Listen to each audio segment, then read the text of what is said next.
AATBirds Weekly Report is the Eagle news, notes, and analysis you need.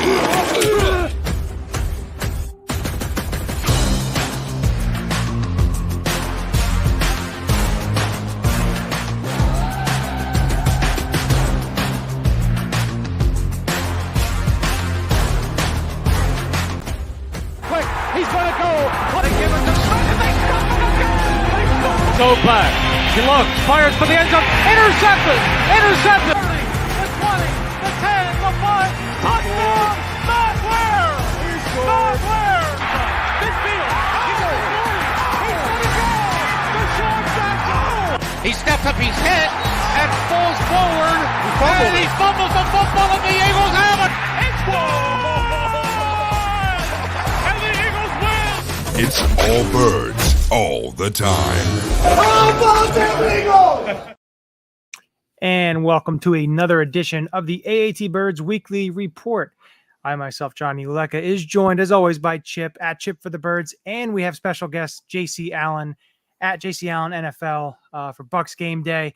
It's the third time you've been on. Not many guests we've had on a couple times. Chip's going to go into the because you know what, we already had JC talking some smack in the green room. Now, I'm going to be a wonderful co-host with you, Johnny, and let our guest talk about the smack that he is so introducing himself with. So, JC, why is it that you love our show the best again, you said? It's a chill place to hang out. We talk a lot of good sports, great listeners on here, but mostly whenever I come on here, the Bucks win against the Eagles. So 2-0 so far in two shows. We're looking to make it 3-0 in this show. So Johnny clearly has not done a great job vetting our guests, because if he looked at the analytics of every time that we brought you on, JC, and we saw that. Yeah, the thing is, I don't like analytics. I think it's the stupidest thing. I think you can use it very, very moderately. You don't need to use it. Leftwich would get along. You don't need to use it. So we were like an old married couple. Come on. But I will say that, I mean, JC, you are a phenomenal guest, and you guys are, Tom Brady and O against us when you've been on our show. So we are definitely going to see what the Baker man can bring you this time around. So welcome back. You are, you're hat tricking it up with us. And right away, I got to ask, because I thought that the drop off from last year to this year was going to be significant. And I think on paper, a lot of people wrote off the Bucks because you're dealing with, I don't want to say a quarterback controversy, but you went out and you got Baker Mayfield in an attempt to kind of keep the seat warm for future quarterbacks. And all of a sudden you're 2-0. So what were the expectations of the Buccaneers going into the season, and have they been altered at all based on the first couple of weeks of the season? Well, it depends. I mean, I don't expect you to be like following the Buccaneers closely. I try not to. All right, exactly. So if you're just looking at national media stuff, yeah, you probably thought the Bucs were going to be horrendous in the Caleb Williams sweepstakes with the likes of, Chicago and the Rams and obviously the Cardinals.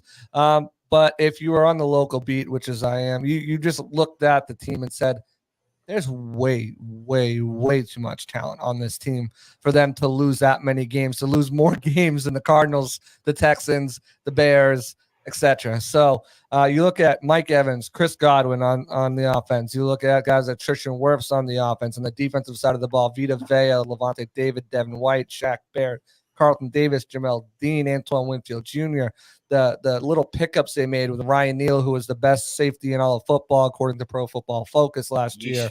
You look at some of the things that ascension of Rashad White being able to take over that top spot on as running back. So I just looked at this team and thought, if they can get quality quarterback play from Baker Mayfield at the time, or Kyle Trask, which it was Baker's job to lose the entire time, sure. But the new offensive coordinator and his system was a big thing too that I looked at and was like, okay, this is a system that is very, very player friendly on the offense. The offensive linemen, the wide receivers, the running backs, tight ends, quarterbacks, etc. It makes it very simplistic and very easy to operate and kind of foolproof, while also being modern and being able to do a lot of things out of one certain look. So, the biggest thing he brought over was that quarterback competition between Trask and Baker.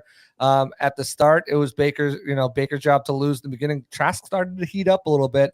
Baker turned up, answered the call, answered that pressure, and really kind of ran away with it after that first preseason game. But one of the biggest things it did is not only pushed both of those guys, but it gave this team, if Baker did struggle, if Baker does get injured, well, now with all the first team reps that Kyle Trask has had, this isn't a team that says, well, season's over. They have enough comfortability, enough respect, and enough faith in Kyle Trask. They can stay above water, or they can actually compete with Kyle Trask. So it was a good thing, but I think the system is one of the biggest things that made me buy in and made me believe that this team can be especially in a downtrodden NFC South and NFC as a total. I mean, all the quarterbacks left of the AFC, so I thought there was the opportunity for them to really compete, and I never thought they were going to be a bottom 2, bottom 3, bottom 5 team with all the talent they had left. So it kind of depends on who you ask. Us closer to the team, we realized it's not happening. National media was like, well, they don't have Tom Brady, they're going to suck. And that's right. His shoulder too, for the last 3 years, it's been Tom Brady and the Buccaneers. Well, what about the Buccaneers? We are the Buccaneers, and they've been, came out angry, hungry, with a chip on their shoulder to prove, hey, we're the Buccaneers. So we don't need Tom Brady. We thank him for everything he did. He brought a Super Bowl, brought relevancy, 2 straight NFC championships, 3 trips to the playoffs in 3 straight years. But we can still do this without him. We got plenty of talent, plenty of guys on this team. So when I take a look at the Bucs, and 2 things that stand out is you look at their offensive line, and it's different than it's been in years past. Right. You take a look at a player like Tristan Wirfs, who's been there, but on the right side now is on the left side. You have a guy like Donovan Smith, who's no longer on the team. A stalwart for them. He's been there for a long time. I've always liked him because he is a Penn Stater. So for me, there's always been a little connection there. I always like to see him do well. He's with the Chiefs. Ryan Jensen, one of the best centers in the league the last couple of seasons, unfortunately hurt, and basically it looks like it's about over for him. It's a career for him, likely. And then I believe Shaq Mason was on the team last year at guard. So there's a little bit of a shuffle there with the offensive line. Now, when you look at the first 2 weeks for the Buccaneers, they played the Vikings and they played the Bears. Defensive lines at okay, but it's nothing like they're going to see on Monday night with the Eagles. So my question for you is, looking at that offensive line, do you think one of the biggest matchups is the Eagles line versus this offensive line to get pressure on Baker? Absolutely. And I think the funny thing about this is both of these teams are dynamic against the run, right? They're 1 and 2, 54 yards a game, 52 yards a game, right there. Both of these teams do not let teams run the ball on them. Shockingly enough, the Buccaneers, with that rookie right guard, with that second-year right tackle, and Luke Getteke, who was benched midway through the season at left guard because he just wasn't doing the job well enough. They have been light years ahead in pass blocking than they have in run blocking, which bodes well for them because that front 7, or at least the defensive line and the edge rushers for the Eagles, are a dynamic group. They can really get after you in a multitude of ways. They have depth that can get after you. And it will present a problem. I'm not saying it won't, but Luke Getteke coming off last week, he had to go up against Yannick Ngakoue a lot and Demarcus Walker. He put up the 9th best pass blocking score out of anybody in the NFL. Cody Mauch, the rookie at right guard, he put up one of the best pass blocking grades at right guard. And I mean, again, we're talking about Philip Harrison and some of these other guys that are not Fletcher Cox, Jordan Davis, and Jalen Carter. Big difference there. But I think it kind of plays into what the Bucs are going to want to do. Obviously, both of these teams are going to want to establish the run, but these quick passing lanes, quick pass, for both of these teams, I think, is going to be critical. And with their, they ranked 9th overall, according to PFF this past week, to the 9th best offensive line in the NFL, which I did not have coming. I thought they'd be in a big question mark. Tristan Wirfs is Tristan Wirfs, not worried about him. Anyone's lining up on him, you're going to have a fun day getting blocked. It's just kind of that simple. You might get by once or twice, but he's not going to give up a sack, most likely. So it's going to be a really interesting matchup. And on the flip side, this Eagles line is one of the better lines, if not one of the best lines in the NFL. They haven't played like it the past 2 weeks, letting up 4 sacks to the Minnesota Vikings last week. Danielle Hunter getting 3 of those. Luke Getteke, the aforementioned right tackle, made the switch to left guard, who has less than ideal arms, only let up 1 sack, and really that wasn't a sack on him. That was more of a sack from Baker, just not getting rid of the ball, pocket collapse, and kind of got confused by the way Brian Flores ran that defensive system at him. So it's one of these things where it's going to be a really fun matchup. I really think. I mentioned this in the green room. You asked me before the season started. This is a bad loss for the Bucs. Yep. You ask me now. I think these teams match up really well against each other. It's weird, but that's just the Eagles haven't been on since the beginning of the season, and the Bucs have turned it on. Well, and I think that kind of leads me to what I want to bring up, which is. I always like to talk about potential ceilings for a team. So obviously the Eagles, we expect that their ceiling is a Super Bowl contender. Yes. They played in the Super Bowl last year. The roster got better in a lot of places. The development of players. I mean, the expectations in Philadelphia are that this team is a Super Bowl team. Are the Bucs right now kind of playing at a level where everyone expects them, or is their ceiling even higher? Like, what is the end goal for this Tampa Bay Bucs team this season? I know we all want to say, Super Bowls, but what is a realistic goal for this team? I think winning the division. Okay. For me, I think their ceiling, I have their ceiling as a wild card weekend, upset, moving on to that divisional round and then probably getting beat by a better team there. I think that would be a successful season for this team. You got to think about it too. Like the last 2 years, Todd Bowles, obviously didn't get to pick his own team at all, not even his coordinators the first year because Bruce Arians stepped down like April 30th. So the team was already put together, didn't get to implement anything he wanted to do this year. He finally gets to put his own coaching staff on it. But guess what? 42% of your cap space is eaten up by people who won't even play on this team this year. So we're going to put 13 rookies, 6 of them undrafted on this team and say, win with these young guys. You want to get younger and faster? Good luck, But those guys have been balling out. Again, Cody Mock is a starter. Kalijah Cansey, he's dealing with calf strain, but when he played those 11 snaps, he made an impact, and you could see that. So their first-round draft pick, once he's healthy, he's going to be a problem. Christian Izien is already probably one of the better nickel cornerbacks in the league and is undrafted free agent from Rutgers. 2 straight interceptions. He's made some really clutch tackles. It's just always by the ball. Then they've got a lot of guys who are contributing on special teams and rotational roles as well. Trey Palmer, touchdown his first week. He's acting as that wide receiver 3, rotating kind of with Devin Tompkins, but he's edged him out in snaps both 2 games. Sean Tucker, undrafted rookie free agent running back.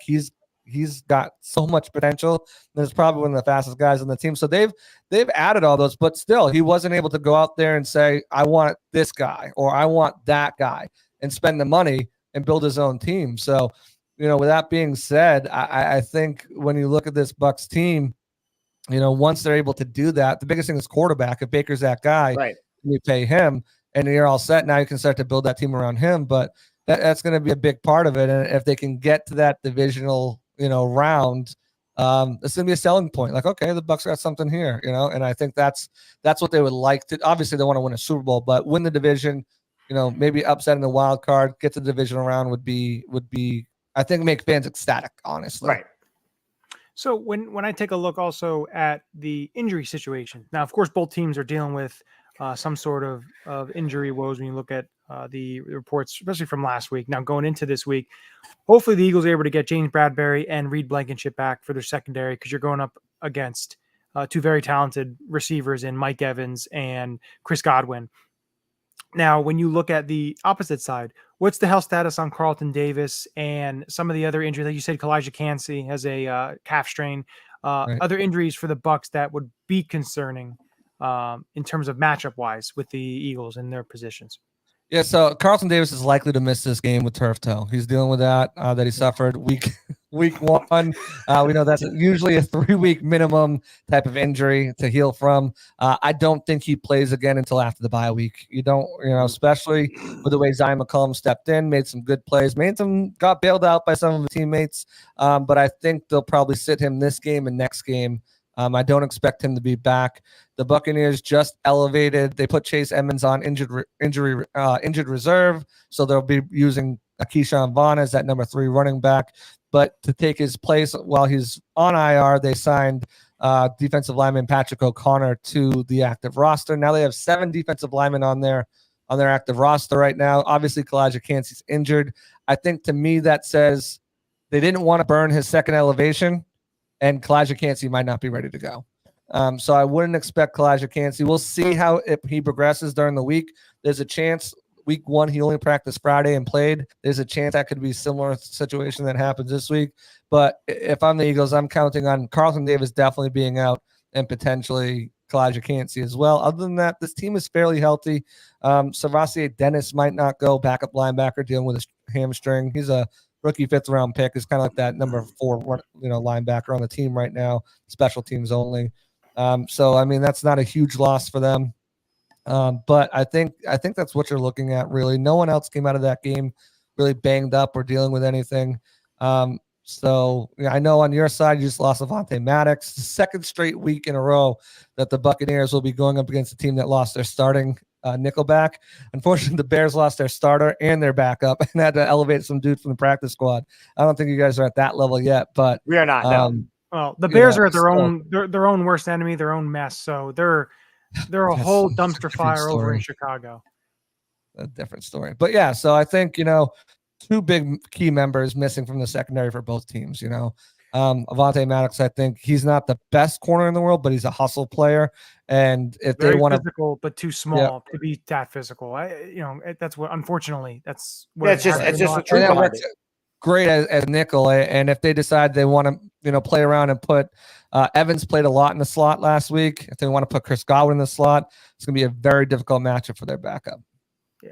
Yeah, and I think looking at you touched on this earlier, the idea of our offensive line being one of the best in football, and that's kind of where we've settled down. Even when we lost players, we have the best offensive line coach in football, and he's just constantly turning out quality offensive linemen. So looking at who's missing versus who's healthy, our offense is pretty stinking healthy at this point. So with your specific defensive injuries and what you have really rolling out, does the Buccaneers defense have enough to slow what can be an exceptionally potent Eagles offense?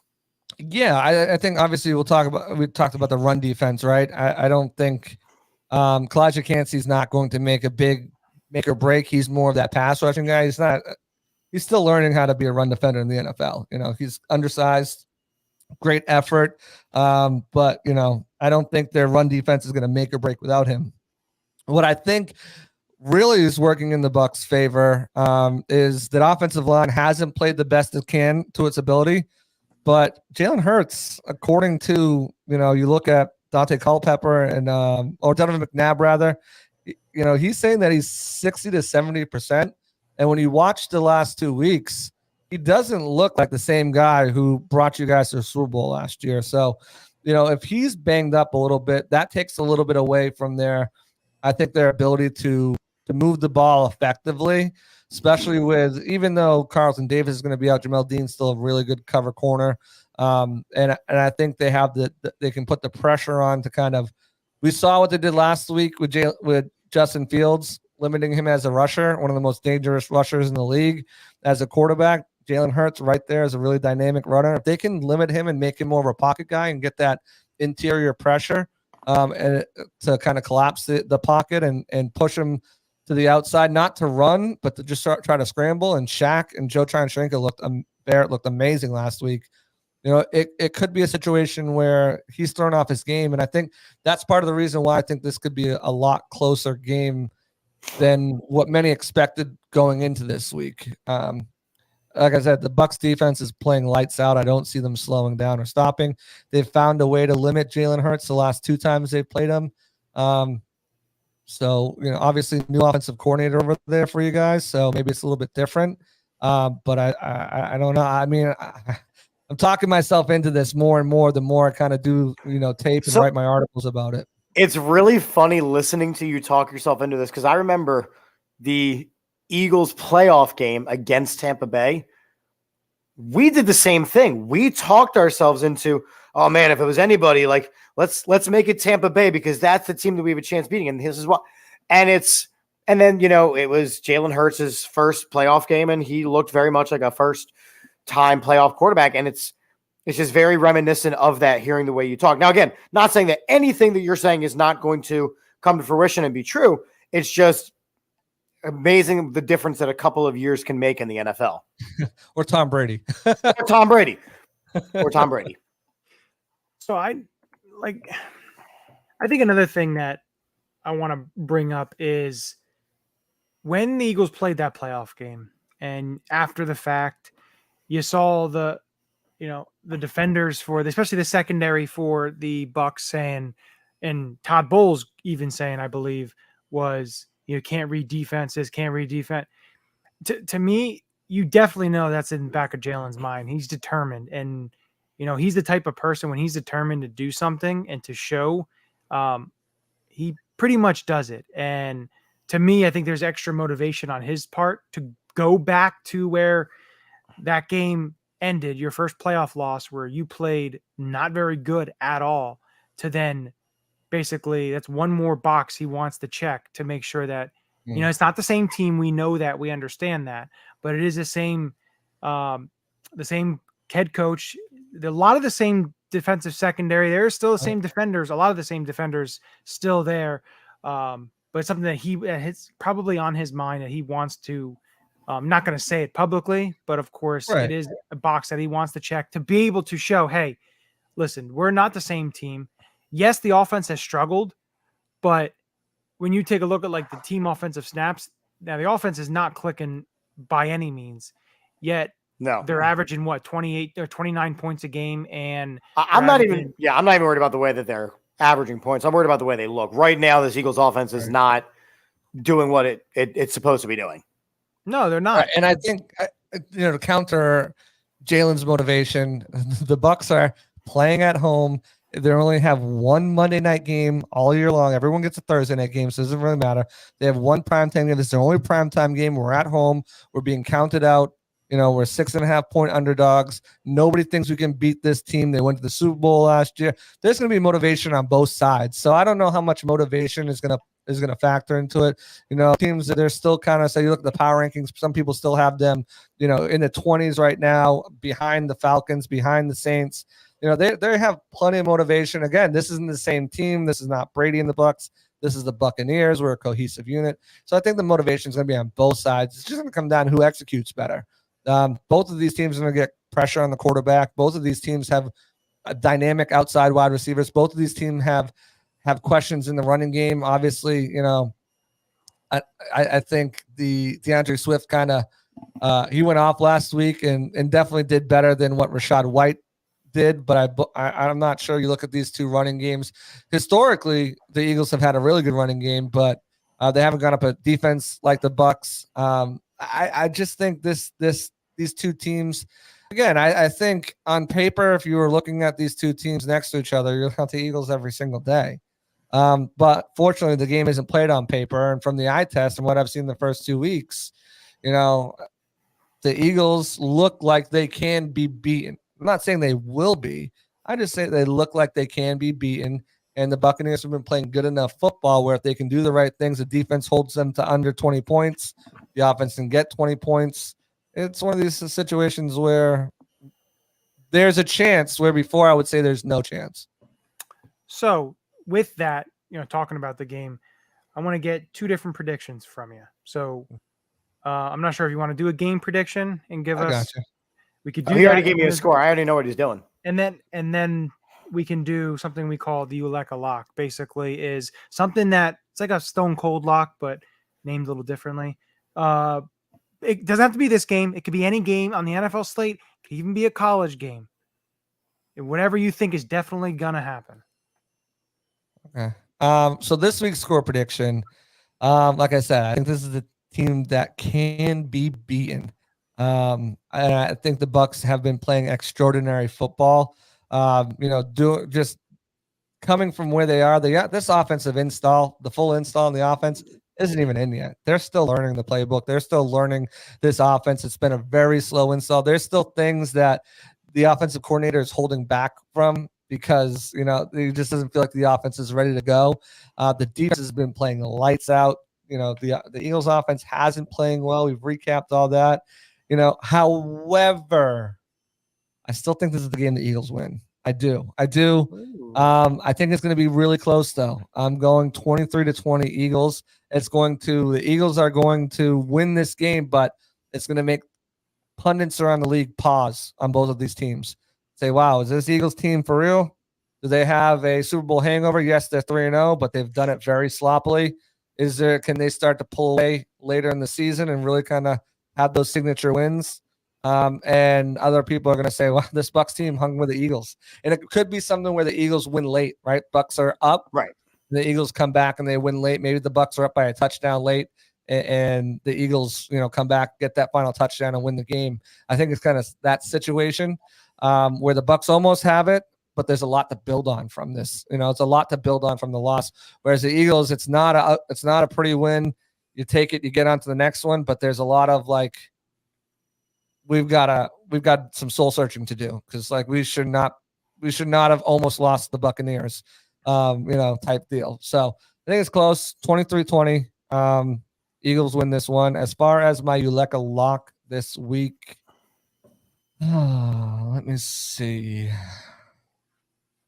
probably should have said it before in the green room, give you some time to think, but you just put me on the spot here, Johnny. Johnny Ulecka on the spot.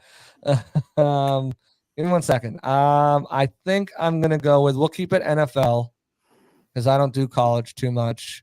My lock this week is going to be Cowboys over Cardinals all day. Take the points, take the money line. Cowboys over Cardinals. Yeah, that's a pretty easy one. I agree with you. I'm gonna stick with easy. I'm not gonna go on a limb. No, there's no point. If you do that, you end up like me, and you haven't gotten one right this year. I will say I'll look real quick and give you an upset too. Let me see. Ooh, okay. Upset special. We're gonna go with the Commanders over the Bills. Really? Wow. Bills haven't looked right. That's and Sam Howell looks like legit. Yeah, that's gonna be interesting. I'm definitely if that happens, definitely interesting. But no. I said, JC, thank you for joining us as always. Maybe we'll see you sometime in January if these teams meet up at the playoffs. No, here's the thing. The only way we see them in January is if the Eagles win this week. If the Eagles lose this week, JC, it has been phenomenal talking to you, but you're never coming back on our show again. I'm sorry. At least during an Eagles-Bucks week. It just can't happen. That's funny. Yeah. Maybe I bring the team good luck. Who knows? The key stat that matters, right, is yes, I cover the Bucks. But the key stat that matters that you guys have over me, we're 1-1 in Super Bowls. We're 1-1, except my quarterback didn't throw up in one. So that is the greatest of all time. Hey.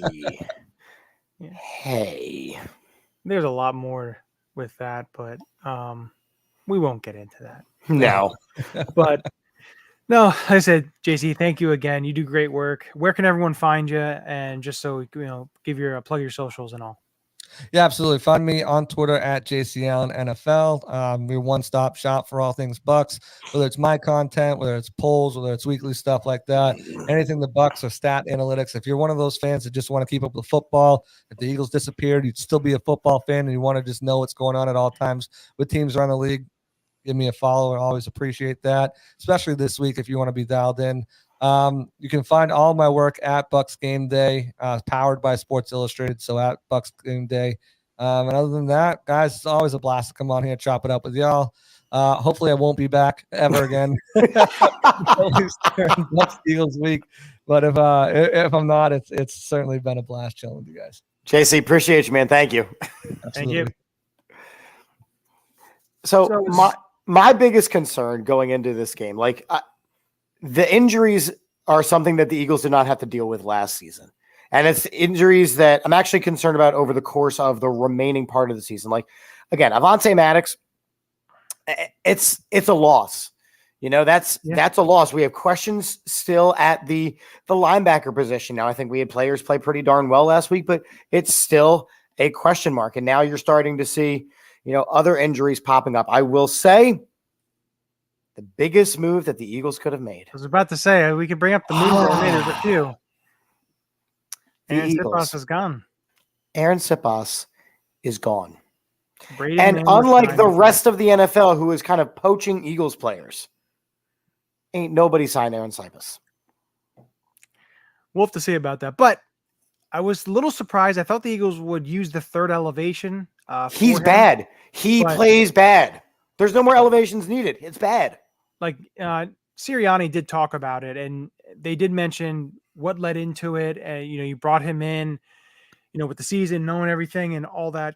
And he said, well, you know, we talked and just mutually it just wasn't a fit, and which we knew that. So Braden Mann, who they did work out, who they were interested last year in, who was released by the Steelers after the preseason, he is now the Eagles punter. So they will most likely elevate him. I'm not sure if they're going to do the three elevation and then decide whether or not he's good. Probably that's what they're going to do, but he will be one elevation. Now, a couple other things that happened as well. They did work out veteran corner William Jackson III. Nothing on that front came about. I was a little surprised that they may sign him to the practice squad. They signed Tywan Mullen to the practice squad, a nickel corner out of Indiana who was with the Chargers in the preseason.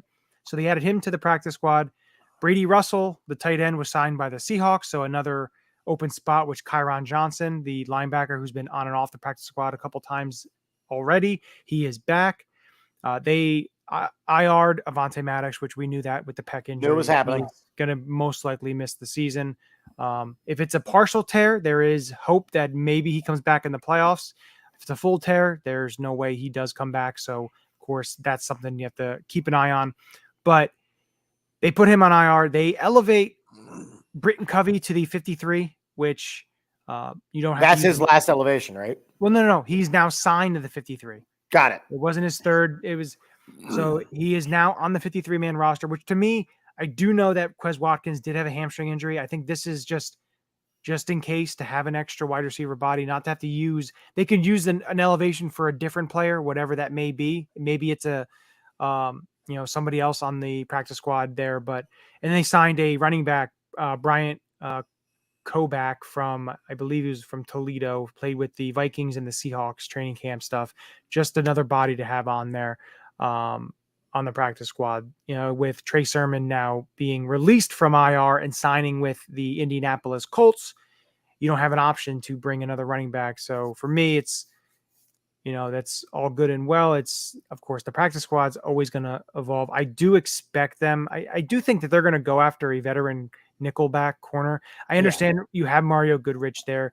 I know James Bradbury was training in the slot in preseason, and you have Josh Jobe you can put on the outside and things like that. I think the biggest thing was not having, I know this is Jobe's second year. He was with the team last year, you know, give him the opportunity, but not having another veteran corner to be able to step in multiple positions, whether it's in the slot, whether it's on the outside, whatever it may be.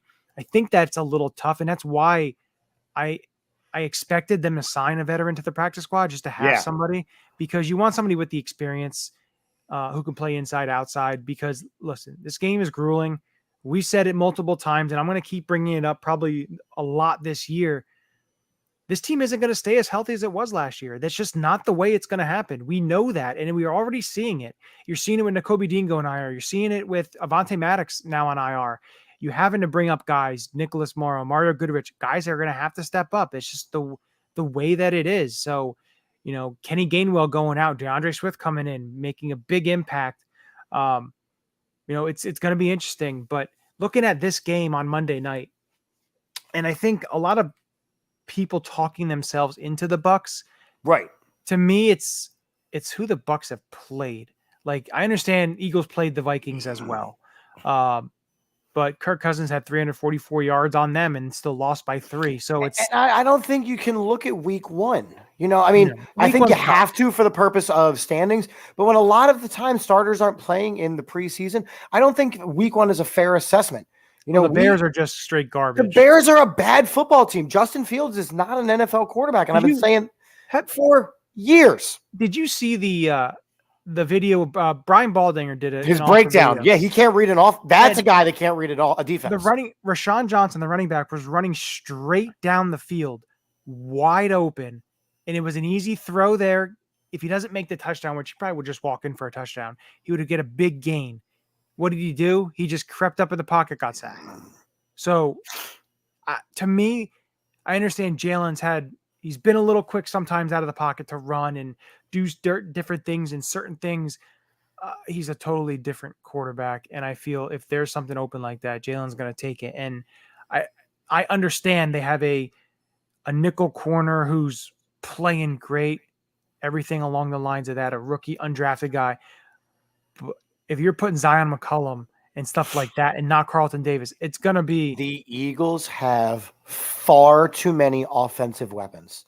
We were able to show you when we put an actual running back 1 next to Jalen Hurts. DeAndre Swift absolutely went off this past weekend. Goddard got his catches. Devontae Smith got catches. A.J. Brown didn't get as many catches. Jalen Hurts played better football. I think a lot of the issue right now on our offensive side of the ball is Brian Johnson just trying to figure it out.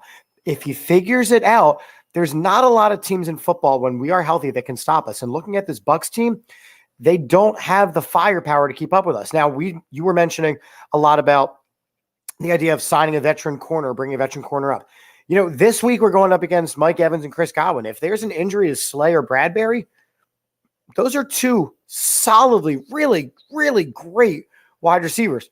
Washington, I'm not necessarily worried about. Los Angeles, I'm not necessarily worried about. The New York Jets with Zach Wilson playing quarterback, I'm not worried about. But then we got Miami. We got Dallas 2 weeks after that. We got Kansas City 2 weeks after that. Buffalo, San Francisco, Dallas again. We've got some teams coming up that can sling the ball. So we're going to need to add quality veteran firepower in order to slow these teams down. No, I agree with you. And like I said, I'm going to give you my quick. I think the Eagles win 27-20. And my Ulecka lock is Jalen goes for 250 and 2 touchdowns and 1 rushing touchdown. Yeah, I have the Eagles winning 28-21. I think they get a full touchdown victory. My Ulecka lock, I'm not gonna stick with this game because I've tried doing that before. So Johnny, when you come back and you figure it out, my Ulecka lock is I'm going to go over. Oh God, I'm going to go over to the Cowboys-Cardinals game, and I do feel that the Cowboys, Dak Prescott, who has still got a little chip on his shoulder, is going to throw the ball for over 350 yards against just a really bad Cardinals team. So again, Dak Prescott throws for over 350 yards against a really bad Cardinals team as they straight up mollywop them. Again, big thank you to JC Allen for coming on. As always, I mean, he's a phenomenal guest, and he's been on our show quite a few times at this point. Don't forget, we have a ton of really phenomenal sponsors. But make sure you check out Philly Sports Trips. There is still room in that bus for the Commanders game. So you want to check that out. AAT Sports sent you. As always, we're sponsored by Stuff to the Grills, Vinny's Pizza, Manscaped, all these great, amazing places. We have an Allstate sponsor at this point. So make sure you are checking out all those wonderful people. And as we end every show here on the AAT Sports Network and AATBirds Weekly Report, a very positive, a very happy, and Monday night we will see you in a very big Go Birds.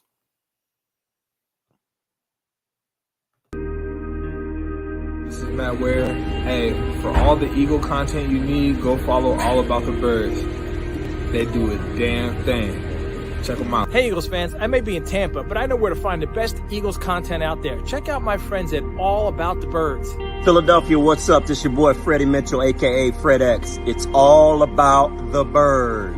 All birds all the time. All birds all the time. All About the Birds provides you with weekly analysis, game recaps, informative interviews, and it's all birds all the time.